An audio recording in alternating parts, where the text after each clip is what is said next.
220 miles into a 260-mile ride to one of southern Arizona's tallest mountains, my Francine, my classic 350, gave up the ghost. Well, in this video, we're going to talk about the why and how I'm going to fix it.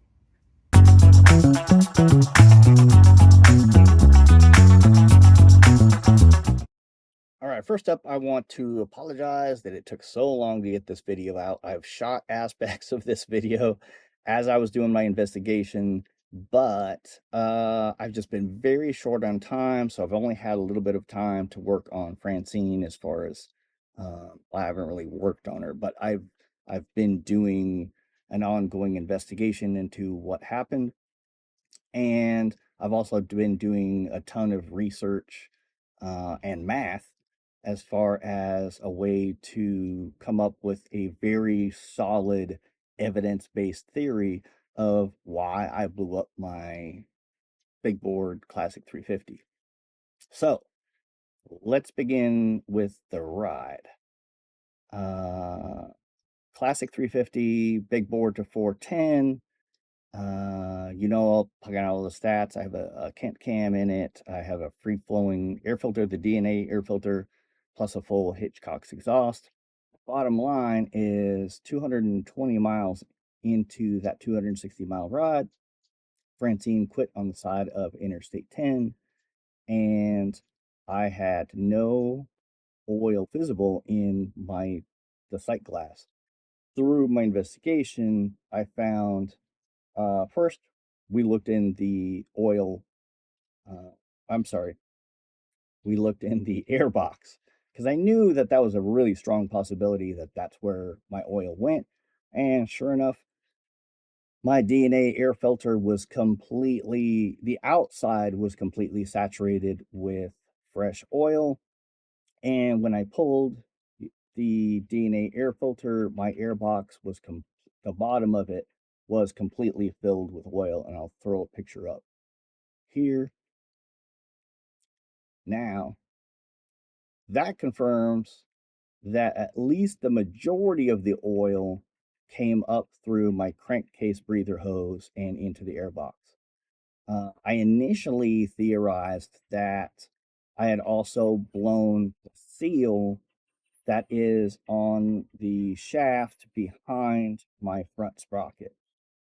Now, even when I first pulled the front sprocket cover off, I was kind of still thinking that until I realized what I was seeing in that uh, on the inside of that cover and also around the front sprocket was actually just accumulation of chain oil or chain lube, I should say, because it was tarry, sticky, and it wasn't like fresh oil.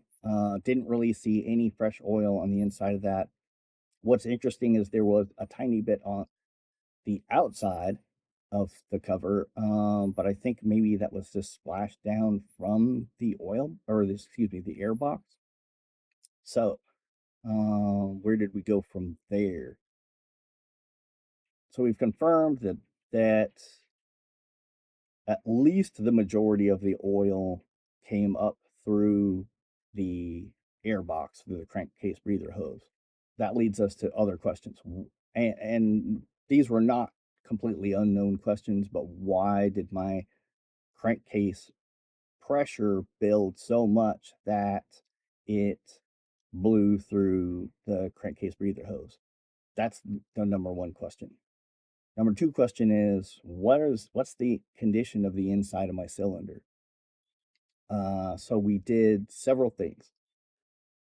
First up, I pulled the spark plug. The spark plug was very fouled. In fact, there was literally no gap in the spark plug, and I'll throw up a picture here so you can see that. And then I put a bore camera down the hole for the spark plug and took a look around inside. Now, the bore camera that I did have that connected to my phone that I could take pictures and video with, unfortunately, the LEDs that are at the end of that board camera were burnt out, shorted out, whatever. The lights didn't work. Couldn't turn on the lights, so I couldn't see anything. So I had to quick order a board camera, and I did kind of find one with a nice screen. It actually has its own screen and it articulates, meaning that the end of the board camera you can kind of turn in two directions, and then by spinning it, you get almost a complete XYZ axis look at everything. The only problem with that board camera that I didn't notice because I was on my phone ordering it from Amazon out in the sun was I failed to see that it could record anything. So I'm sorry, I don't have good video or pictures of what I was seeing on the inside of uh, my particular board camera. I do have some really crappy. I videoed it from my phone just so I could toss that video back around to a couple friends. But the main thing I wanted to point out what I saw in that video was that I took a really good look at the piston and I took a really good look at the valves first, uh, or essentially the underside of the head. And what I saw there was encouraging because there was complete carbonization all the way on the surface of the top of the piston. And the same was true on the underside of the head. The valves didn't look damaged, and there was that complete little minor crust of carbonization on both of them, which means that there was no long term or short term detonation issue. That was kind of a concern of mine. But if there had been a long term or short term detonation, we would have seen at least an erosion of or flakes missing out of that carbonization. There was no damage to either the top of the piston that I can see or the underside of the head. However, when I looked on, I kind of took, now I didn't, granted, I didn't get the piston all the way to the bottom, but I took a look around enough to see that on one side of the piston, there is a sort of a black mark, a black stripe, a very vertical up and down. And in the middle of that black stripe, there is a score mark. It doesn't look very deep, but I'm not going to know how deep it is until I pull the cylinder and piston and essentially measure it. Hopefully, it is honeable.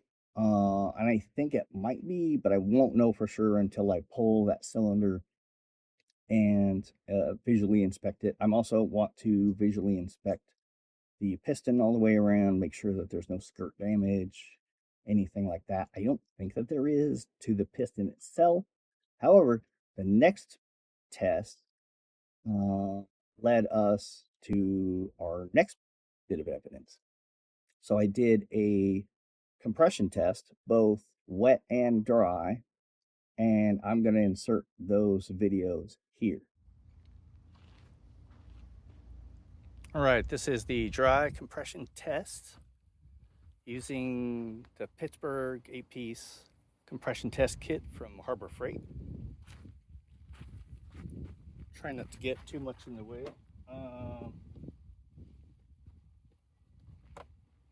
I have the appropriate, I have the appropriate end attached here that threading matches the spark plug pole. You just attach this. And what we're going to do is we're going to fit this into our spark plug hole. Actually, I didn't want to connect that.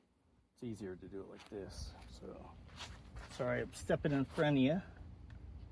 But we're going to get this down in there.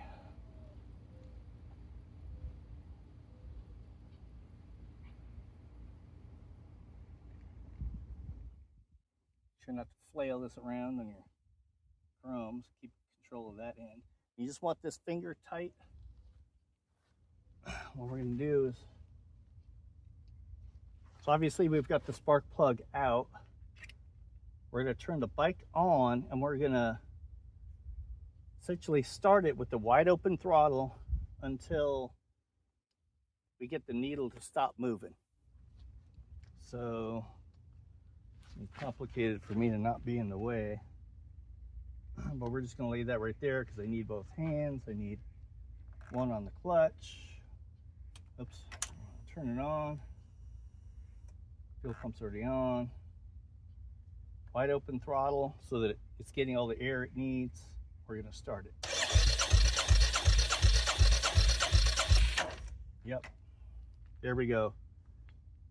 So it's essentially failing our dry compression test because we've only got 90 psi. If I'm understanding things correct, we honestly should be seeing things up in about the 180 psi mark. All right, so I disconnected our pressure test kit, and what I'm going to be doing is I'm going to be pouring about just a teaspoon of oil down into the cylinder through the spark plug hole, and this is to do the wet pressure test. And if we see a big jump, then it's definitely the rings, cylinder. I'll be back in a second with some oil. All right, so I disconnected our pressure test kit, and what I'm going to be doing is I'm going to be pouring about just a teaspoon of oil down into the cylinder through the spark plug hole, and this is to do the wet pressure test. And if we see a big jump, then it's definitely the rings, cylinder. I'll be back in a second with some oil. All right, so I forget exactly what I was saying in the video other than, just demonstrating how you do the wet and the dry compression test. But the bottom line is that my PSI for the dry compression test was 95 PSI, which is roughly just a tad over half of what my compression should read.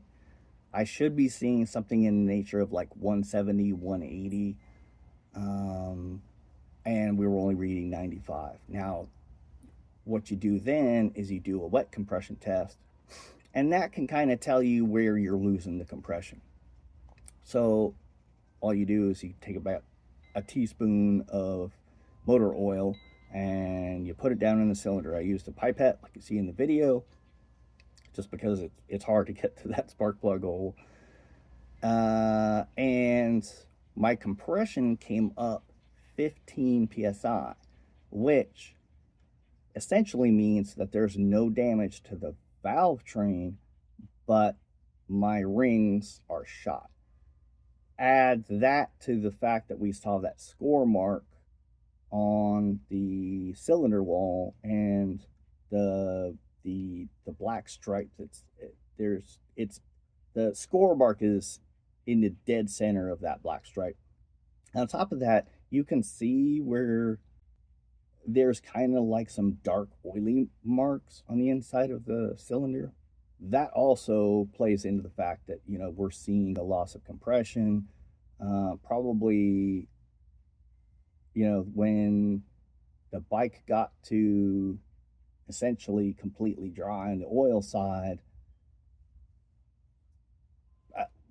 I don't know if one of the rings imploded. We're going to see once we pull the whole thing, but it damaged, just the ring rub on the cylinder at least is what damaged that. And I believe one of the rings got eaten. That's my personal thing. You can't really see it very well on the video, or I'm sorry, on the bore camera. Like,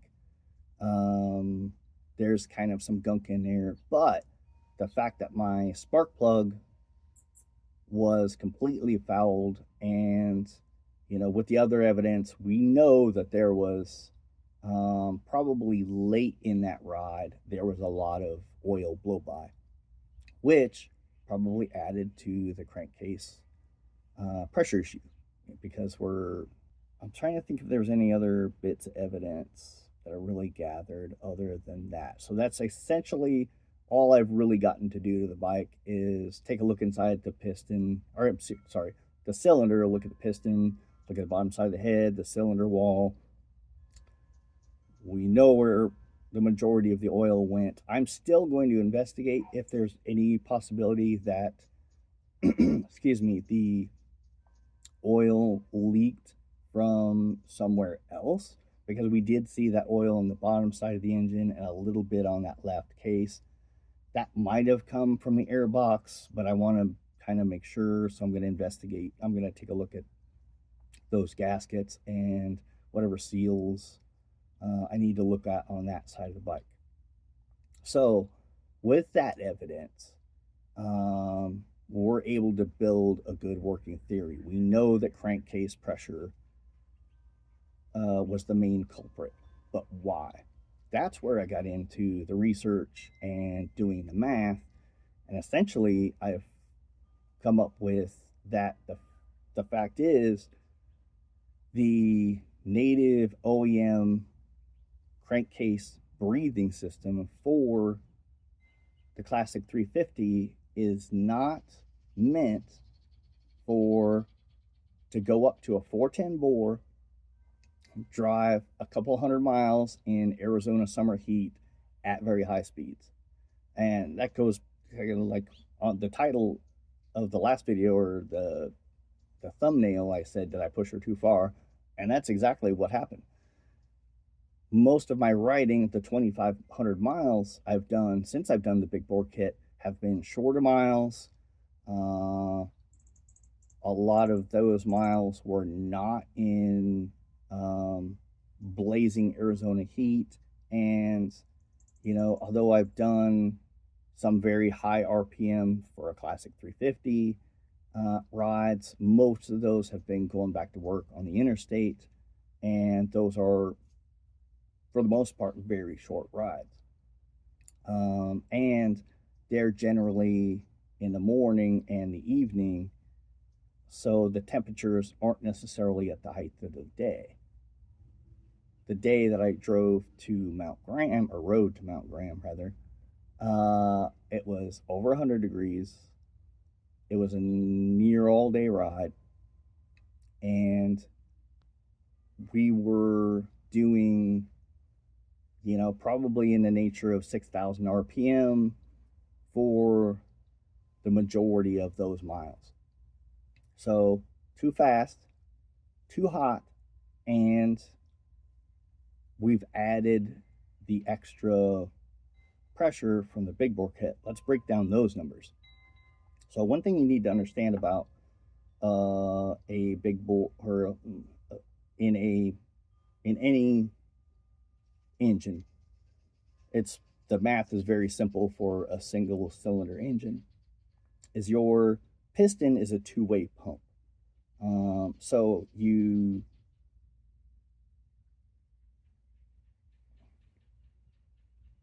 get your compression inside the cylinder to create your internal combustion, but that piston also goes up and down and creates pressure in your crankcase. Now, your crankcase breathing system should be able to handle that, but that's where we run into the math. So we look to see that we have now added 17%, in my bike's particular case, we have added 17% more air in and out of that crankcase breathing system. And the Classic 350 only has a little 6mm hose to handle that. So I am quite confident that that is basically the Achilles heel of the system, is that it was just inadequate to handle all that extra pressure. If you know your physics, if you have a balloon and you stick it in the freezer, a blown up balloon, stick it in the freezer, it's going to shrink, right? if you take that same balloon and then put it in a very hot room, it's going to expand. So the temperatures, the fact that the classic 350 is a true air cooled engine, it doesn't even have the oil cooler like the Interceptor 650 or the GT 650. It's a completely air cooled motorcycle. I was riding in very hot temperatures, well over 100 degrees. That ended up at, I don't, it's impossible for me to really do the math on how much extra that would add, but that's on top of the extra 17% of air that the crankcase breather needed to move in and out of my crankcase.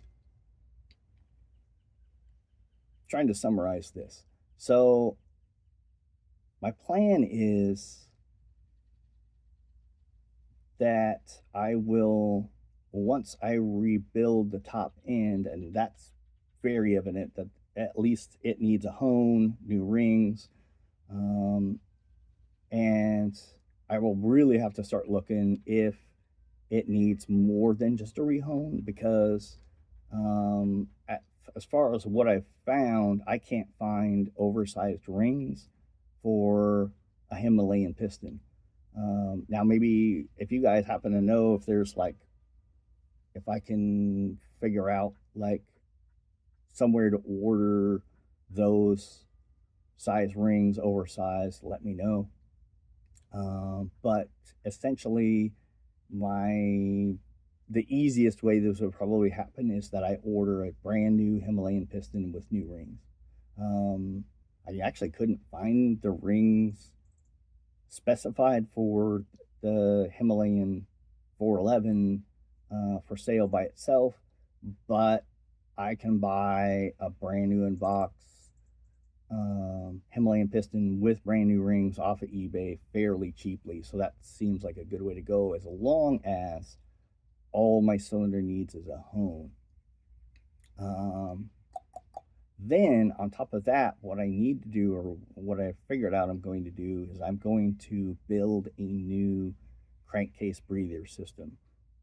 So there is essentially a plug, a pressure, or not a pressure fit. It's not even really an interference fit. It's a there's a plug that goes into the crankcase behind your cylinder that connects to a hose that goes to your air box. That's just a 6 millimeter hose. That's part of our problem, but it isn't as simple as adding a bigger hose, because we still probably have a restriction at that piece that press fits into the crankcase. So what I'm going to do is I've essentially come up with a design for a custom crankcase breather plug that will go into the cylinder. It's going to have a bigger internal diameter, and I'm going to put that to either like an 8 or a 10 millimeter internal diameter hose. The other part of that is I'm going to place a part of my thought process. The catch can. I'm going to put a catch can kind of along that system, so that any oil that goes through will go into the catch can. Hopefully, I mean, small amounts, and won't go directly to my air filter, which was completely soaked. Like, no wonder, like, between my engine was probably very starved for air. The spark plug got completely fouled, and I lost compression. So that explains everything about why Francine died on the side of the road. Kind of amazed she made it as far as she did, if the rings were doing that. But a lot of that damage was probably in the last part of that ride. Let's see, where do we want to go from there? So what have we ruled out?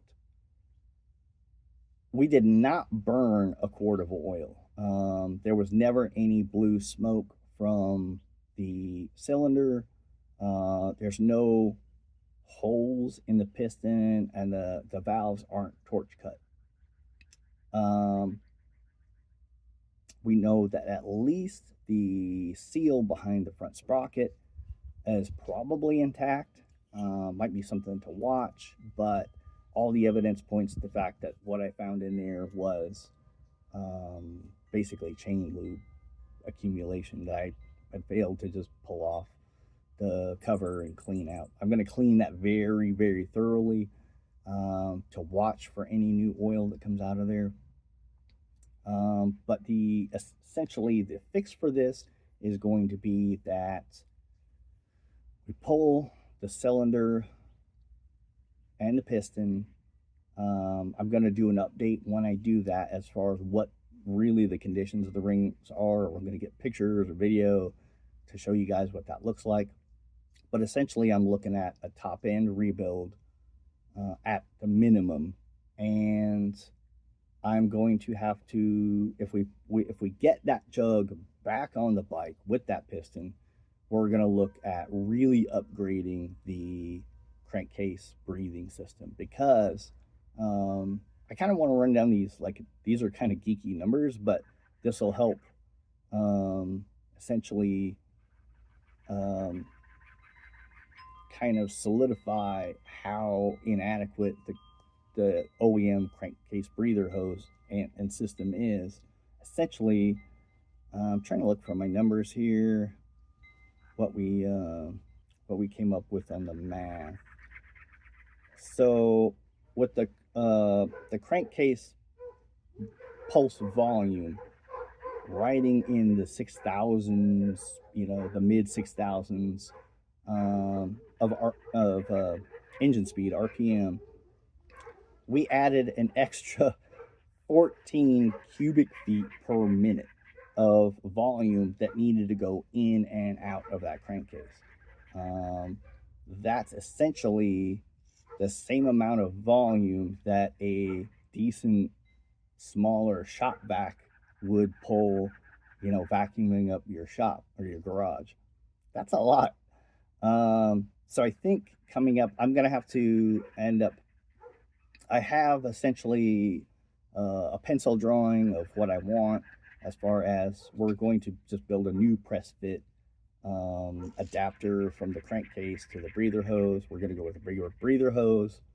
And I would recommend that anybody thinking about doing a big bore kit to their Classic 350 really look at doing this. I wish I had predicted that I was going to be needing this. That was nothing. I knew, it's just a matter of physics. When you increase the bore from what it is OEM, you're going to increase crankcase pressure. But in my mind, the 17% increase in displacement didn't seem like it was going to overwhelm that, and I did 2,500 miles pretty much okay. I do wonder if the long ride I went on before that, like, really even started this process, because remember what I said, when I got to Wilcox, my oil was very, very low, and I added like just a hair over a quart of oil to the bike, which means the oil level was probably sitting around 55% of what it's supposed to be when I got to Wilcox on the way out. Now I think it's probably bone dry. That's actually the last piece of my investigation that I still need to do before I tear the top end off, is I want to drain any oil that's left, and I want to inspect that for metal, like the condition of the oil, any metal flakes. I'm going to drain that into essentially a glass so that I can look at it really closely, investigate. It's probably going to be very dark, but if I can see through it, I should be able to see any metal flakes or shavings.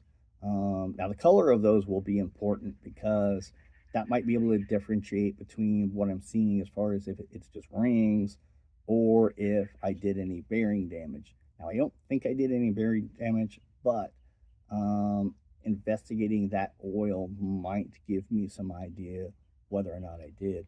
Wow, this is going to be a long video, but it's just a lot to explain what I've found so far.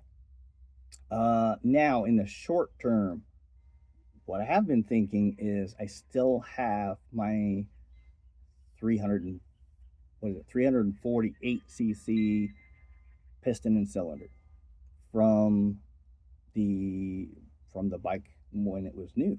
So, and that is in good condition. So in the short term, and just so I don't have the top of my engine exposed for too long, what I might do is convert it back to a 350 while I deal with getting a new piston, getting the cylinder honed, and also like be prepared for the fact that that cylinder might be toast. I was talking with an individual in Australia, you know who you are, and he was telling me that he has looked at pictures of these 410 kits that have come from Himalayan Tools, and he believes that they are, instead of installing a new liner, they simply are boring out the cylinder, which means that the liner is getting, a bit thinner. So if we have to take anything more off of that liner, as far as boring it out to an oversize, that might just be a no-go. We might just have to replace it. And in that case, what I will probably do is wait for Hitchcock's to come out with their big bore kit, which I've talked with a couple other classic 350 heads, and we think it's going to be, Hitchcock's won't confirm this, but it's going to be in the vicinity of a 460cc, and it's probably going to be in the low 30s horsepower at the rear wheel. Hitchcock's did essentially confirm that with me. And what I have found with Hitchcock's, when they do stuff on their dyno, they're pretty conservative. They actually say that other people's dynos will often read higher. And from what I've seen from their website and what I've experienced, I do believe that to be true. Because when I dynoed Francine, she came out at a peak horsepower of 18.2 horsepower at the rear wheel, which is actually higher than what. Now, granted, everybody could be different, but also you have to understand every dyno is different. You would think that they could be calibrated all identical, but maybe a lot of them out there are built to be optimistic, to please the bike owners. Don't know if that's true or not. I'm not trying to cast shade on dyno centers around the world, but that certainly seems like it could be a thing. Man, so the heartbreak of all this is like I was essentially getting ready to book the appointment for the next dyno of the big bore kit. So this is kind of heartbreaking in that sense that I'm no longer able to provide you guys with that kind of content, temporarily at least. But I am excited about the possibility of the 410, or excuse me, the 460 kit coming from Hitchcock's at some point. That also leads me to believe that when I create my custom crankcase breathing system, that I go to a 10 millimeter internal bore of that hose. The crankcase breather hose needs to be, I want to go from 6 to 10 so that it can handle anything up to that 460, no sweat even in the Arizona heat. However, after doing even more July rides in Arizona, I don't think that's enjoyable. Excuse me. I did a 500-mile ride a couple weekends ago on an Indian Scout. I rented that Indian Scout on rider's share from somebody else in my vicinity. Took it on a 500-mile ride. overnight, and that bike performed beautifully. But there was parts of the ride that were really miserable. I mean, it was even hotter than the day I went out to Mount Graham.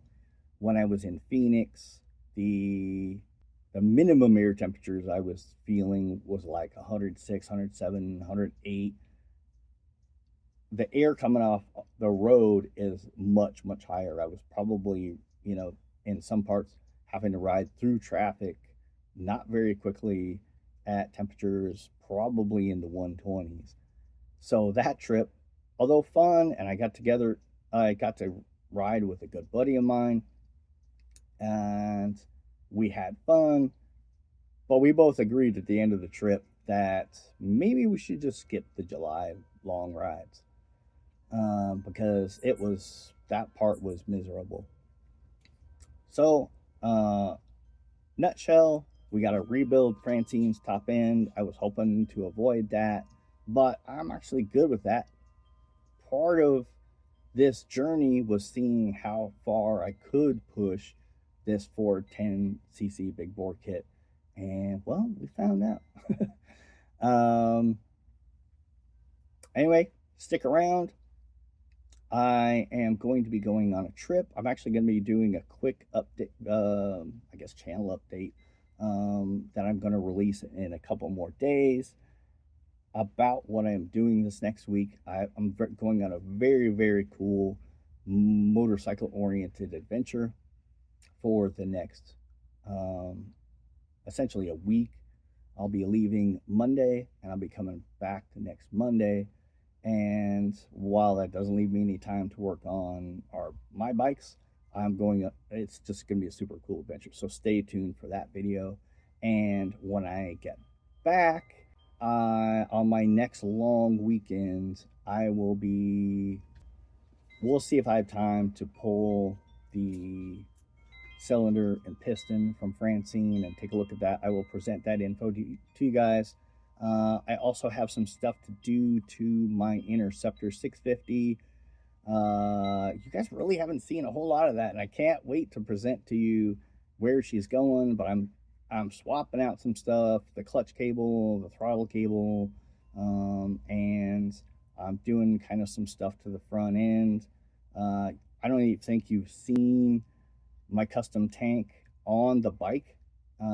We did do the video on the Omega Racer tank. It's on the bike. I've ridden it. We have club and bars on it. It is rocking. It looks like a 60s cafe racer, like dead nuts. I rode it to one of the local bike nights, and that was at Gear Shifters, which you seen in like the Distinguished Gentleman's Ride, and the owner looked at it and was almost jaw dropped how close it was to a vintage bike looking. So I was really pleased with that. So I really want to get that bike at least the next few mods done, so that we can get that on the channel. And I might get some of doing those mods on video and try to get those uploaded. So if you watched this far, thanks for sticking around. Thanks to Amsoil for this project. I think they're going to be a very important part. I'm going to be putting Amsoil oil back in Francine. Unfortunately, that wasn't available to me when I noticed that she was running low in Wilcox. So when we rebuild her, that's going to be very important. I'm going to order all new oil for her, and I think I still have some assembly lube left, and some brake cleaner left to clean off some of the parts.